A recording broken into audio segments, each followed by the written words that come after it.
for all you wannabe PSA defeaters out there, when you got those 8s and 9s and you got a little surface something going on that can be potentially rectified, you just got to do it. You got to be like my girl Haley. Haley, what's up, girl? Tell them how they do it. Tell them how to turn those 8s and 9s into 10s, baby. Oh, you gotta give it that huck to it. Spit on that thing. You get me? It's the video that nobody asked for and nobody will probably watch. Is the math. And I've got the Soul Glow working, the Jerry curls dripping right now. Friday, July 19th, a little bit after 3:30. I've got an important call to be on at 4:30. So important, you know. I make $31,000 a year. I've got it like that. So we're going to try to buzz through this quickly. I show you the time and the date and everything. It matters just in the sense of when these comps were done. I did this last night in terms of working on the numbers. So let's go ahead and get into this. One thing real quick, if you watched all of the videos, I was mistaken on one of the cards. So out of the 41 cards I resubmitted, this is what we're talking about here. 41 cards, these were all cracked and released. Previous PSA orders that I had submitted in late January, early February of 2024. All of these cracked out, resub. Most of them I felt like had a shot to bump up. Some of them I could tell they were going to be 9s, like the Fashanu Auto. There were a few others, but I wanted to get them back in slabs. Take them out, take a look. Oh, this one, maybe I shouldn't have cracked it. But you know how it is. You can't tell until you get the thing out where the flaw is on the card.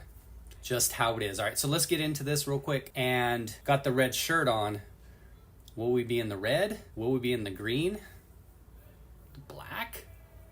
We'll just call it the green. Is this red shirt any indication of how it's going to go? For some of these, what I'll do is I'll show some comps on the screen. And for a couple of these cards, I actually couldn't find comps, which is problematic. Now, as we go through these, keep in mind what I've talked about in previous parts of the video. You'll probably do better than I did at it. The ego, jokingly, but it's more of a monetary decision than anything. So the Chet, this one was a 9, and it came back an 8. And we had 4 cards that dropped a grade, 14 that stayed the same grade, and 23 actually that saw a grade bump. So if you look at the math, that's 56% of the cards that saw a grade bump. And in the case of the Mahomes and a couple Caleb Williams, you'll see those actually bumped from an 8 to a 10. Now what I'm doing here, each card, calling $18 for grading. It was $17, plus I added another $1 for shipping and insurance back and forth. Right off the bat, you're $18 in the hole. So you need to make sure that there's at least a high degree likelihood that it'll bump a grade, and if it does, that at least there's an $18 difference to at least break even on that. Now with the Chet, it was a 9, and that was a $50 card. Came back as an 8, dropped it to a $30 card, so took a loss on that one. This Bo Jackson was a 9, which was a $40 card, and then it dropped to 20 as an 8. CD Lamb, it's a Vertex, and a 9, which it was previously. It was $15. Now as an 8, it's $5. $2. Basically, it's a skeet. Jokic, this was a 7, which made it a $25 sticker. When it dropped to a 6, it dropped it to $18. This is the one I was mistaken on in the previous orders. This one was also a 7, and it bumped to an 8. So as a 7, like I said, $25. 8s are going for $40. Still saw a loss though, right? $15 increase from a 7 to an 8, but you paid $18 to grade it. All of these cards here, 14 of them, they stayed the same grade. 12 9s here and 2 8s originally. McCaffrey, as a 9, that's a $55 card. Barger, it's a lime green auto to 50. Wasn't able to find any comps on that one. Jordan Love, Chronicle Score, it's a silver $30 card. Let me say this real quick. We're only talking about taking the difference between the old grade and the new grade in terms of current comps. We're not taking into consideration any fees or anything like that. We're just comparing one number and its value in that grade to the other number and its value in that grade. Just trying to figure out whether we made the right decision or not to go ahead and resubmit all of this stuff in totality. That Love would be a $90 card if it hit a 10. So that's something you want to consider as well. As I said, is it within the realm of possibility that it bumps to a 10? This Otani, $30 for the 9. 10 was only 70 bucks on that one, actually. This Ohtani, it's a retail set, 20 bucks for the 9. 10s are $60. Usually that's what you kind of expect to see, is that 3-to-1 ratio. Some cards you'll get a lot higher ratio though, depending on how hard the 10s are to hit. At 4 Bowman Ohtani 9s, it's a $25 card. The 10s in that go for about $85 at this point. 35 bucks in a 9. The 10s are about $125. Bo Jackson Score, 40 bucks for the 9. The 10s are going for about $200. So that's a card, definitely, when you're looking at things, if you think it has a shot at a 10, that's one you want to look at resubmitting. The difference between 40 bucks for a 9 and 200, pretty substantial. Percentage-wise, of course. This Fashanu, it's a $25 card in a 9. It's kind of an estimate, not really any comps on that one. This Johnny Wilson in an 8, a $20 card. It's an estimate as well, might be a little bit high, maybe it's a $15 card. And this Jurion Dickey, I wasn't able to find any comps on this one.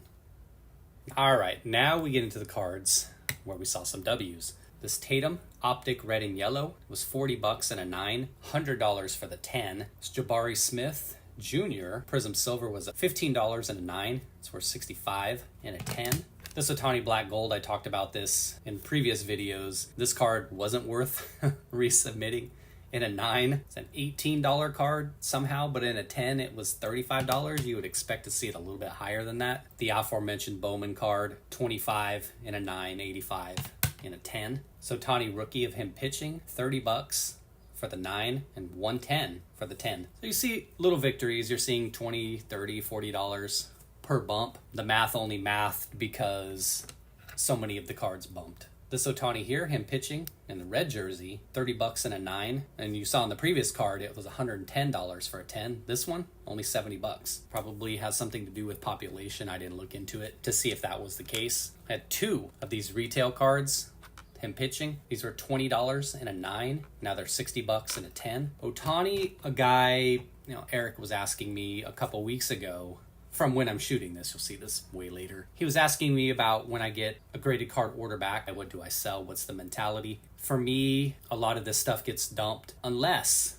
and I've talked about this before, unless I feel like a guy can be an alpha, like a 1A and 1B situation. I'm talking about basketball. Football, quarterbacks, obviously, young guys. Wide receivers, maybe. Running backs, maybe. And in baseball, somebody like Ohtani, prospects, those are the kind of cards that I would sit on for a while. Ohtani, if he can't pitch, he can always hit, and he can do it damn well, as you've seen. So he's a guy that, even given the injury risk of him pitching, we've seen what he can do as a hitter. Elite.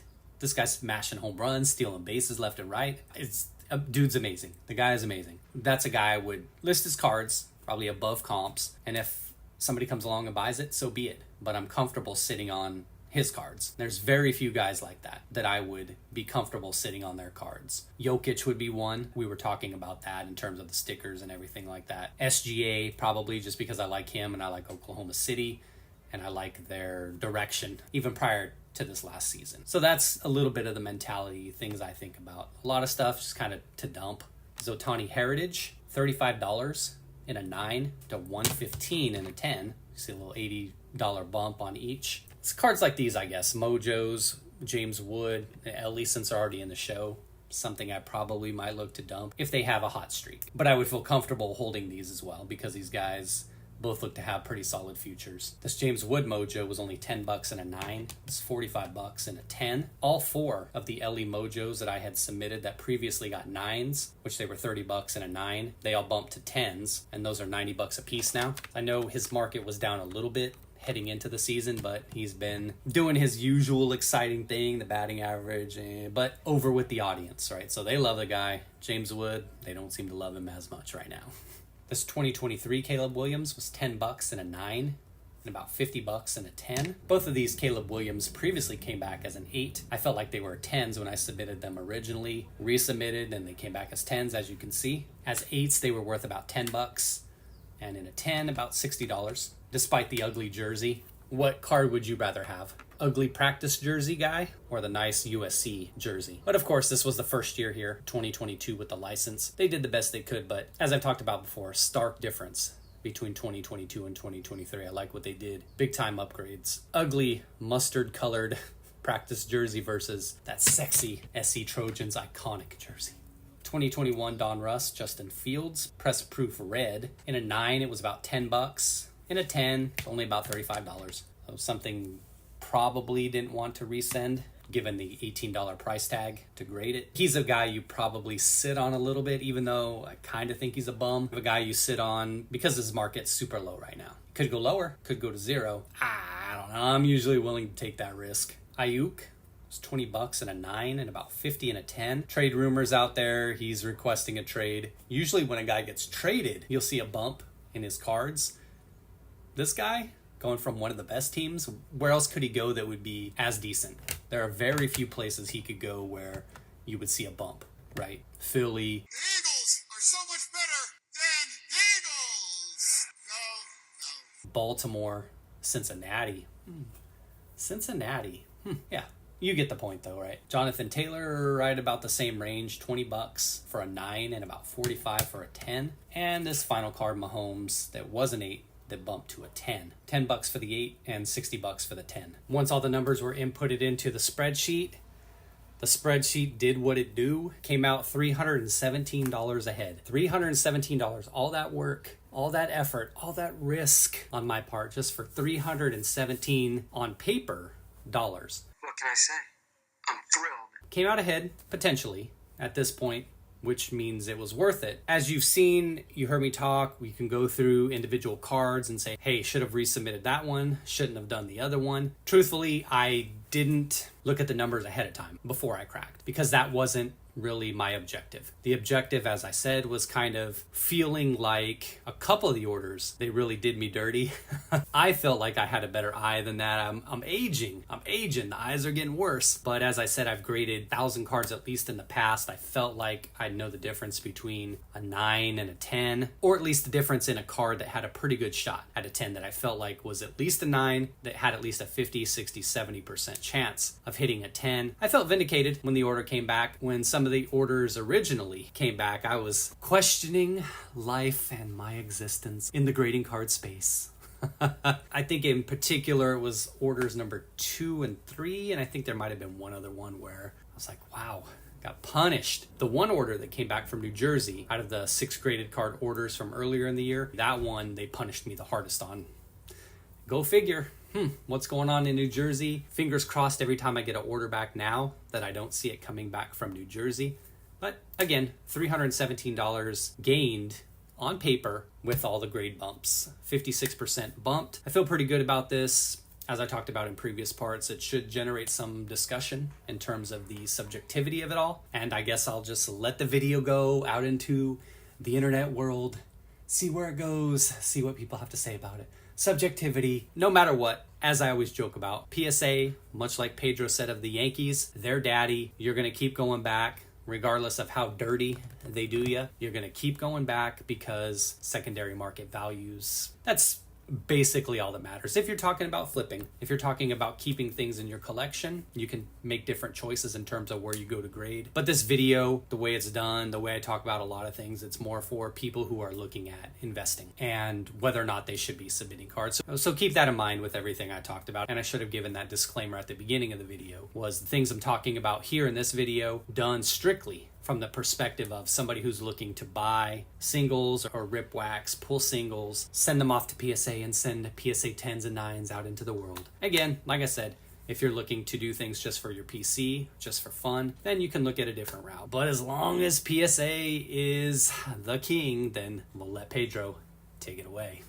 Thanks for watching, everybody. Be well. What can I say? Just tip my hat and call the Yankees my daddies.